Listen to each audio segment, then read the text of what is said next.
اس وقت پاکستان کی سوسائٹی کا عالم یہ ہو گیا ہے، درندگی کا ماحول پیدا کر دیا گیا ہے۔ درندگی، بیگانگی، لا تعلقی، پڑوس میں کوئی ذبح ہو جائے، قتل ہو جائے، دہشت گردی ہو جائے، لٹ جائے، ساتھ والا گھر دروازہ بند کر کے بیٹھا رہتا ہے، اس کی آنکھ میں آنسو آنا تو دور کی بات، اس کا دل تڑپے دور کی بات، اسے تکلیف ہو دور کی بات، وہ اس مرتے ہوئے شخص کا حال ہی نہیں پوچھتا کہ کہیں مجھ پر کوئی مصیبت وارد نہ ہو جائے۔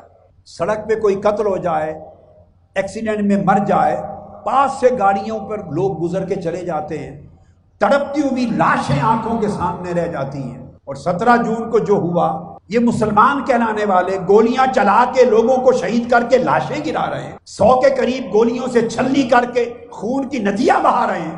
یہ نہ ایمان ہے نہ انسانیت ہے، یہ کفر سے بھی بدتر وتیرہ ہے جو ہم نے اپنی سوسائٹی میں روا کر رکھا ہے۔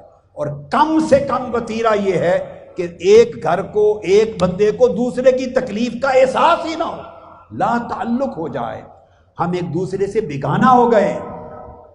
اگر یہ بیگانگی ہی رکھنی ہے تو یہ بیگانگی تو میرے بھائیوں اور میری بہنوں اور بیٹوں اور بیٹیوں، یہ بیگانگی تو بڑی وافر مقدار میں سوسائٹی میں پہلے موجود ہے۔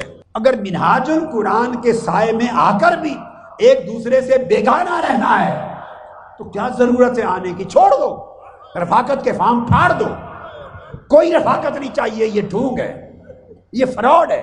اگر رفیق بن کر یشد بعضہ بعضا، ایک دوسرے کو مضبوط نہیں کر سکتا اور ایک دوسرے کی تکلیف پہ رو نہیں سکتا اور اس کی تکلیف کا درد اپنے وجود میں محسوس نہیں کر سکتا، اگر یہاں آ کر بھی باہم بیگانہ رہنا ہے تو بیگانگی تو پہلے فراوانی کے ساتھ پورے ملک میں ہے۔